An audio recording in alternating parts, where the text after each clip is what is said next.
저희들 그 다음 연주할 때 귀신 나오는 겁니다. 이 운동산에 하루 돼 있죠. 예, 그냥 산속에서 제일 처음에 산속에 귀신이 나오고 바람 소리가 나오고 하고 마지막에 막 귀신이 번쩍번쩍 하다가 마지막에 해가 뜨는 거예요. 조용해지면은 아 해가 뜨는구나. 조용하게 마치면 박수 안 치잖아요. 그래도 쳐주세요. 아시겠죠? 그래가지고 우리 한국에서는 조용하게 마치는 곡을 안 하고 싶어요. 왜냐면 조용하게 하면 박수가 안 나오니까 오늘 한 모험을 해보려고요. 그래도 그 다음에 이제 나오는 게 오페라 아이상해죠. 에스트라고. 이게 뭐냐 사실 춘이 이러면 다 아시죠? 그거 비올레타가 복 장녀지요. 많은 남자들이 프랑스의 활락가에서 이 여자를 찾습니다. 근데 한 번도 이런 감정을 안 느꼈어요. 그런데 알프레드란 이 청년이 딱 나타나는데 마음이 흔들리는 겁니다. 아 이상해. 왜 이런 마음일까? 처음인 거예요. 그러다가 나중에 폴리오 하는 게 이게 뭐냐면 내가 왜 이래 장녀가 말이야. 나는 활락가로 돌아가야 된다는 샘프레티베 하는 게 뭐냐면 사랑을 찾아서 다시 활락가로 가야 된다.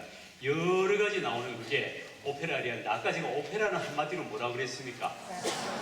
이야 천재들이네요 진짜. 아시겠죠?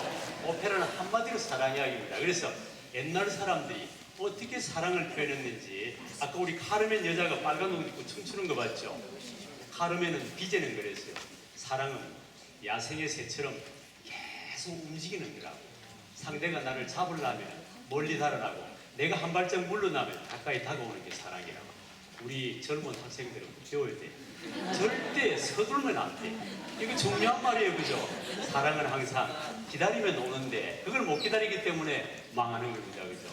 그래 오늘 사랑 이야기 계속할 텐데 아까 비제의 사랑 이야기, 순이 이 장녀도 새로운 사랑에 대해서 느끼는 이게 실제 있었던 거예요. 여러분들 그 프랑스의 유명한 그거 알렉산더 디마 있죠?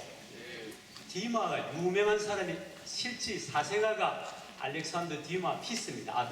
아들이 실제 장녀를 사랑했는데 여자가 겪은 이야기를 그대로 나중에 폐병으로 죽음으로 인해서 그걸 표현한 게 아들이 쓴 이게 순입니다. 이 소설을 가지고 베르디가 너무 예쁘기 때문에 오페라로 만든 겁니다. 그래서 오늘 여기까지 설명하고 저희들 갈 텐데 귀신 이야기 할 때 뭐야 이거 번개번쩍이고 꽉 하고 귀신이 따단 빠바바바바밥 다야 하는 게 이게 귀신이 튀어나왔다가 막 들어가는 게 이런 겁니다. 아시겠죠?